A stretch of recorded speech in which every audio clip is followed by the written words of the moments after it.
So, we really need a new video for this week. Have you got any ideas? Hey, sorry to interrupt. Hey. I had these cool models I got from BlizzCon, but I accidentally broke the plume on this guy. Oh, no. And so he's got a bit of scuff paint there. Do you think you could touch it up and make it look a bit nicer? Yeah, sure. Why not? Thanks, guys. Whoop. Oh, I wasn't paying attention. Should we just paint the whole thing? Yeah, let's paint the whole thing. Sweet. Warcraft! Paint on the limited edition model. Let's go. There's no turning back now. So this video is not sponsored by Vallejo, but we're using their stuff and we wanted to show off their aerosols, but on a whim we decided that, hey, let's just paint these using entirely just these paints here. Let's be honest, most of the time we do entirely use Vallejo paints. I occasionally bring in some Citadel stuff from my home collection, but by and large, it's just so easy to go to their range. Thank you, Vallejo. For my statue, I wanted to start with some shadow colours, so I started with purple, which is a bit of an interesting contrasting colour to green, so I thought this would work really well. Put in some greens, and I actually spray a little bit of yellow on top as well, just kind of like a sunburst effect. I always love orc flesh that has a little bit of yellowy green towards the highlights. I think it looks really rich, so good choice there. Murray, what did you do? 98% of my model is armor. I'm not just going to go for greys. Metal reflects, so I'm actually going to start with a green and just sort of spray the base and then do a sort of underlight of green as if it's like reflecting the grass around the fields of this night. And then I'm going to go in for a couple of other colors just for some variants. Brown, red, bit of blue, and then just a top down of grey just to get the ball rolling for my metal. I've got a lot to work on that. It must have been daunting to spray over an existing collectible statue paint job. It was very much like sliding into a hot bath, sort of, oh, and then you're in and then it's okay. I'm gonna go for the classic miniature painting style of painting sort of from within outwards. So start with everything that's the hardest to get to first. I actually started with the face. I thought that would be fun, but also because it'd be a pain to paint afterwards after I've done a nice metal helmet. The getting your model dressed method, I call that. Yeah, exactly. I just thought of a great name. People who paint the outside details first, we can call that the Superman method. Because the underwear's on the outside. That's cute. Nice. I like that a lot.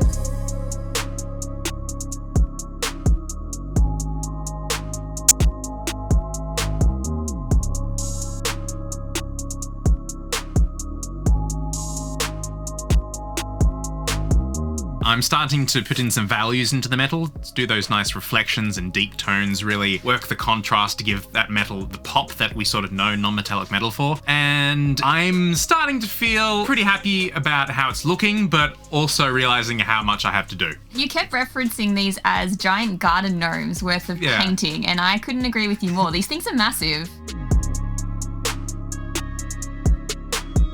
I kept looking over at Jen's progress and it was really looking nice. Interestingly enough, I actually started with the skin for this one because, well, he didn't have much armor on him. He was just a lot of orky green skin. So I wanted to spend a lot of time perfecting this particular part and then I'd move on to the other pieces. Yeah, it's sort of the biggest area on your model and it's also going to be the focal area. So yeah, definitely worth spending the time on. So speaking of that beautiful face, I noticed you're bringing in some pink. Yes, I learned a little bit from you guys from doing skin on orcs from previous videos, so I definitely wanted to give this a try. I wanted to add in those little nice touches of blood rush to the skin, particularly the knuckles, the elbows, and a little bit on the face as well. I know in Warhammer, it's sort of canonical that orcs used to have blue or purple blood, but adding those touches to skin, it just didn't feel like skin, whereas just a bit of pink, your brain just immediately equates it to skin. See, he was looking a little bit flat, and I really wanted to add a bit more of that skin texture, like some veins and some scars, just to kind of weather him up a little bit. He was looking a bit too cartoony, and I wanted to add some realism to him. Was this from fighting the Horde, Taurens, Undead, the Alliance? Is there a circle all of the above box? Exactly. Oh, cool. He's a veteran.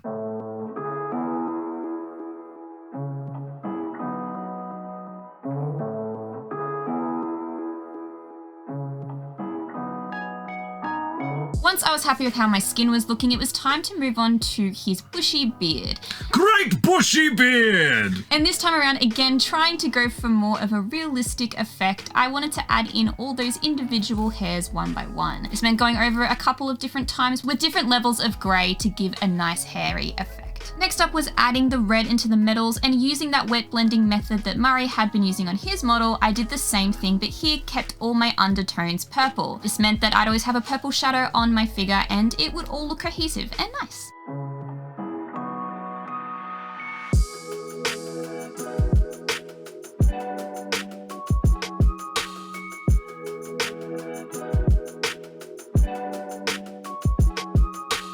So you're very faithfully recreating these, but in a much more gritty and realistic way. Did you take reference photos or something beforehand that you were referring to? We watched through the original cinematic of the video game briefly, but other than that, we were sort of just going off how the models looked beforehand. We took photos before we started. So yes, you took photos. Okay, good. You had reference photos. Yeah. I noticed at this stage that Rob was starting to get a bit antsy, so that could be a problem.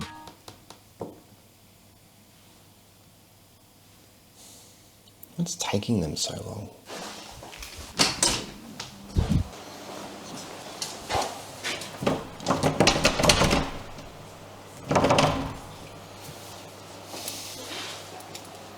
I hope they don't break it.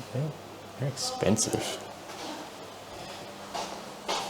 I've done everything like under the armor, so I'm up to doing the armor, 90% of him, honestly.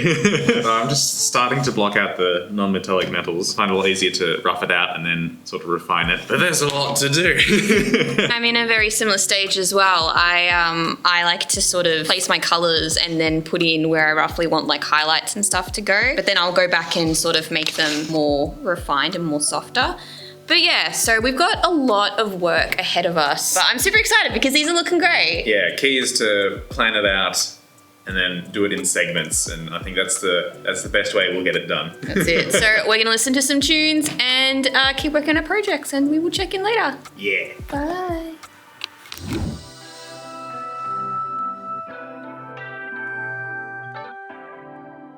I wanted to work out a way that I can have a nice flat blue that's, predominantly blue, but also a little tint of something else. So I wet blended in some purple and just a tiny touch of red, just for some visual interest.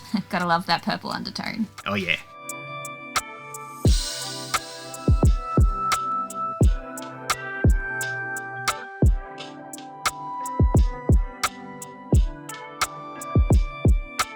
Finally, I can start neatening up that armor a bit and start putting in the base for my gold trim.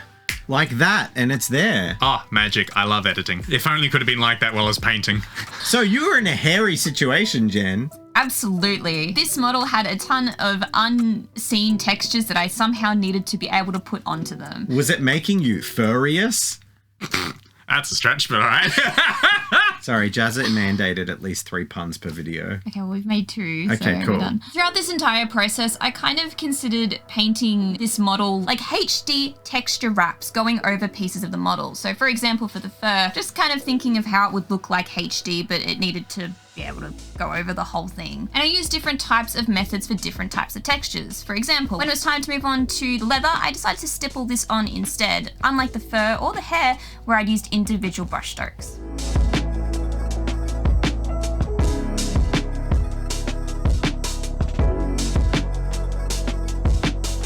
Came to doing my non-metallic metal, I like to do it in a sort of painterly style, putting in some really harsh shadows and highlights and sort of keeping them in a cartoon or comic book sort of style. Yeah, I definitely added a few chips and cracks where I could, just to give, again, a more of a HD rendition of the model. With this secret operation underway, I was going to have to start playing some distraction duty to keep Rob at bay. Dave, let me through. Dude, they're limited edition.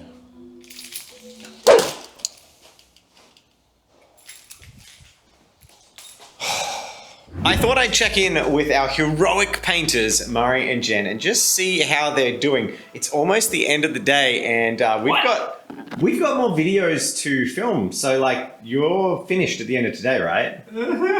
Yeah. Okay, how are you feeling? What have you got? Oh, you've got a lot to do, Murray.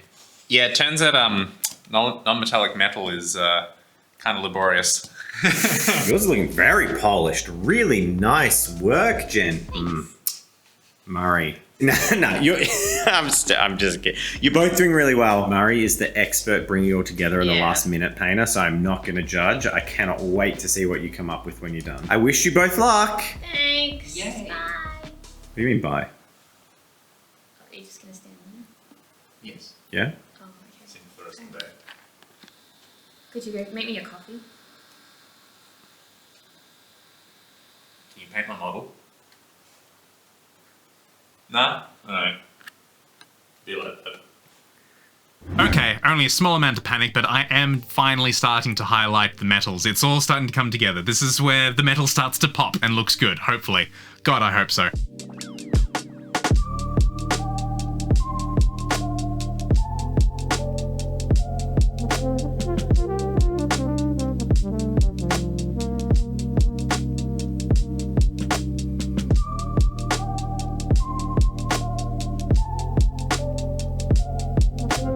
And Murray finished painting his statue. The end. But not quite. Yeah, I'm still very much going. But I am starting to work on the gold now, finally. It's really taking a while. It's like a non-metallic metal is a process that takes a long time. Hopefully no one will judge me too harshly, but I'll try and make it as good as possible.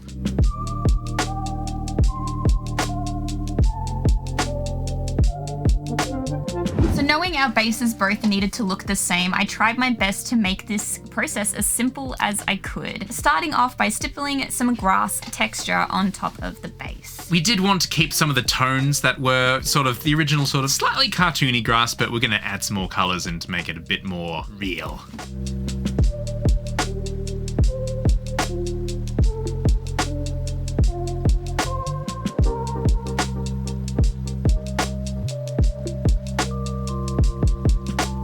Once I was happy with the grass, I painted all of the other props on the base, including the mud and the weird little dummy thing on his base.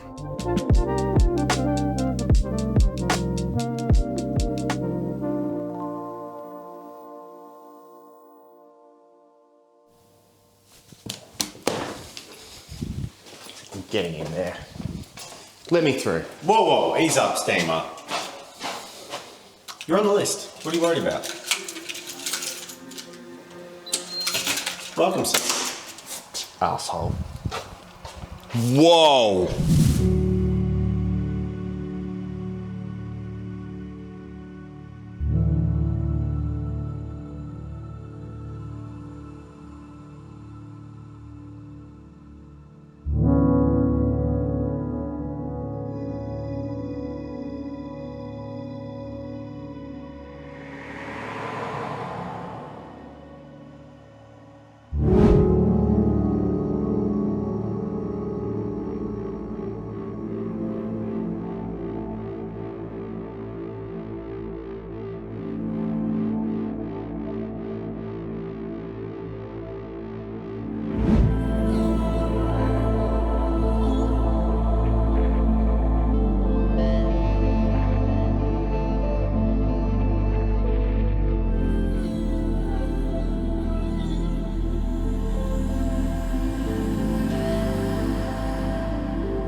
And a huge thank you to all of our supporters over on Patreon. It's because of you guys we can make awesome videos like this one, and we adore the support you give us. We love having back and forths with you discussing miniatures and paints on our private Discord servers, and we'd love for anyone else to join us. There's also awesome benefits like doing monthly mini reviews with us where we get to judge your models. Yep, you can request some criticism or even just some basic support and how you should continue from where you're at. So if you'd like to support us, all of the links are down in the description below for you to check out. All right, sir. Oh, here we go. This way, sir. It's been prepared for you. You remember what they look like? I do. Holy shit. Oh my fucking god, look at his face, it's so much cooler. Oh my god. What a glow up. Wow. Guys, this is sick. I officially have the coolest 25-year anniversary World of Warcraft models in the entire world. I don't care every other person that went to BlizzCon, I win. And if you want to see more videos like this, make sure you hit like and subscribe. We had to end on a pun. Josh said we had to end out on a pun, so That was a great Warcraft that you guys achieved. Wow. I get it. You said the thing. Get it? Alright, so that's it. We're done.